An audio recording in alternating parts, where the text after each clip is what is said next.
perhaps the biggest revelation so far.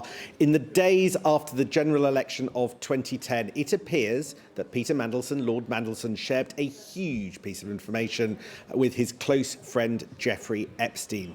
The disgraced financier asked Lord Mandelson via email about a £500 billion fund, which the European Union, it's not even Britain, the European Union was planning to launch. He said, sources tell me €500 billion bailout almost complete.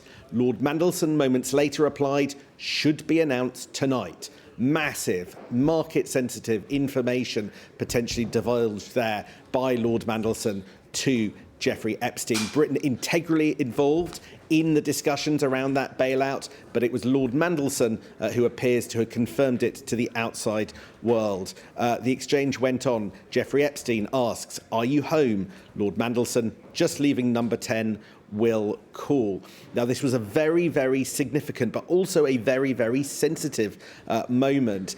There were through-the-night talks going on between EU countries, essentially to save the euro. They had agreed a smaller bailout, but all of a sudden, fears about Spain and Portugal going bust because of the pressure that the financial crisis and the ripples of the huge amounts of debt and fears of sovereign default rippling through the markets persuaded EU leaders to hugely ramp up the bailout on offer for leaders. There were rumours swirling around at the time, but for a serving cabinet minister who appears to have a financial link, albeit one that Lord Mandelson denies, to have tipped off a senior figure with links to all sorts of bits of the finance world could be a very, very potentially serious matter, even all these years on, even 16 years on.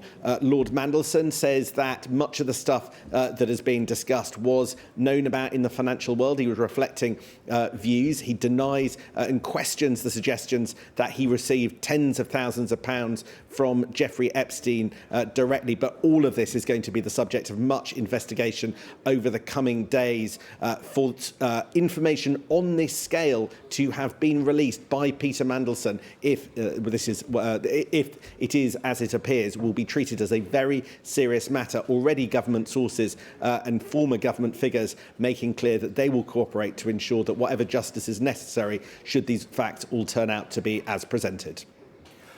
Sam, that really is remarkable. And of course, we've got teams, along with yourself, trawling through this latest data dump. This could be the tip of the iceberg.